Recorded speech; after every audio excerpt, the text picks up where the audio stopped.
Welcome to the Country Watch Political Intelligence Briefing Quick Hits, a weekly briefing of hot stories across the world in brief. I'm Denise Youngblood Coleman, and I'm the Editor-in-Chief and Senior International Affairs Analyst at Country Watch. This week, the United States is the featured country. 100 days into his presidency, United States President Joe Biden unveiled an ambitious and progressive agenda for America, not just limited to jobs and infrastructure, but including a variety of themes, from police reform and gun control to environmental protection, holding foreign adversaries to account, ending cancer, reauthorizing the Violence Against Women Act, passing the John Lewis Voting Rights Act, and ending the blight of systemic racism in America. As he addressed his former colleagues on Capitol Hill during a joint address to Congress, President Biden declared, "It's good to be back." The scene in the House chamber was quite different from previous occasions of a United States president addressing a joint session of Congress. Given the prevailing COVID-19 pandemic, the audience was restricted to only 200 rather than 1,600 participants. In a spectacularly distinct fashion was the sight of the American president approaching the podium and greeting the two powerful women behind him, his Vice President Kamala Harris and the Speaker of the House, Nancy Pelosi. Never before in United States history has these two top spots been occupied by two women simultaneously.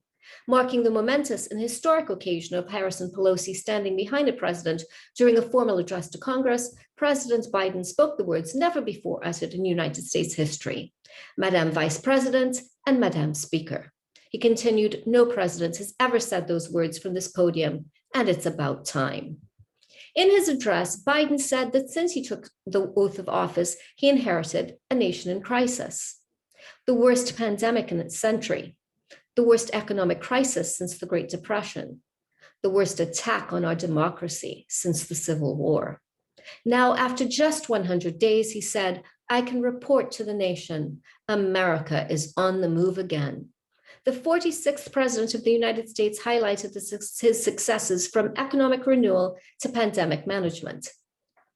Moving from rescue to recovery, the president also outlined his American Jobs Plan, which he cast not as a run-of-the-mill infrastructure proposal, but as a once-in-a-generation investment in America itself and the largest jobs plan since World War II. While costly at a price tag of $4 trillion, President Biden explained that independent economic experts estimated that his American Jobs Plan would add millions of jobs and trillions of dollars in economic growth for years to come. He also noted that it would be paid for by taxing the ultra-wealthy, individuals making more than $400,000 a year, and by eliminating loopholes that allow investors who make more than $1 million a year pay a lower rate on their capital gains than working Americans.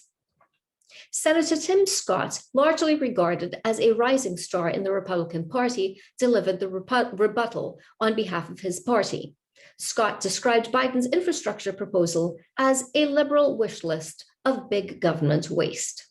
In the aftermath of President Biden's speech, a CBS News poll of speech watchers showed that 85% of Americans approved of his speech, 15% disapproved.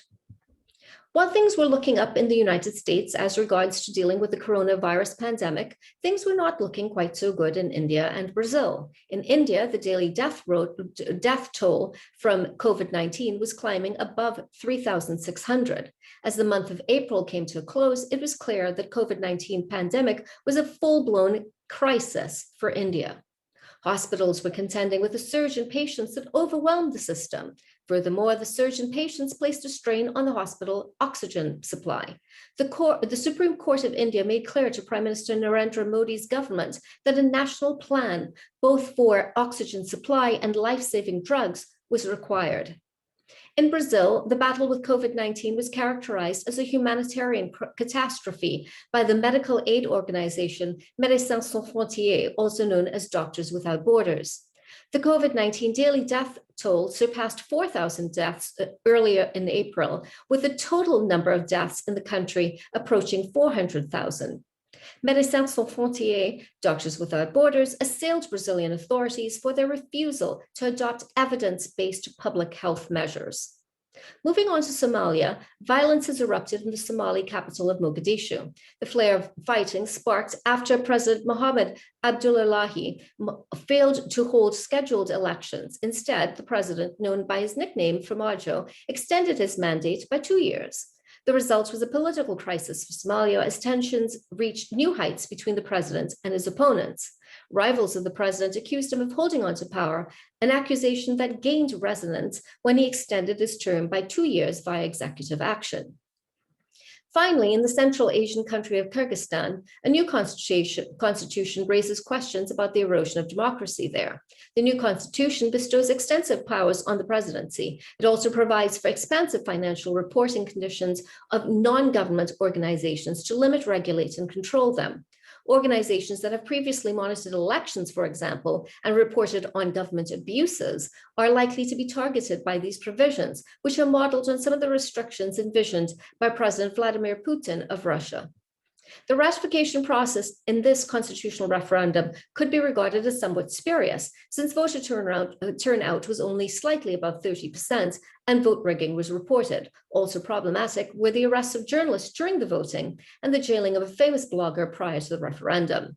With authoritarian regimes in neighboring countries like Uzbekistan and Tajikistan, the consolidation of presidential power and erosion of democracy in Kyrgyzstan can only be regarded as a disturbing development in Central Asia.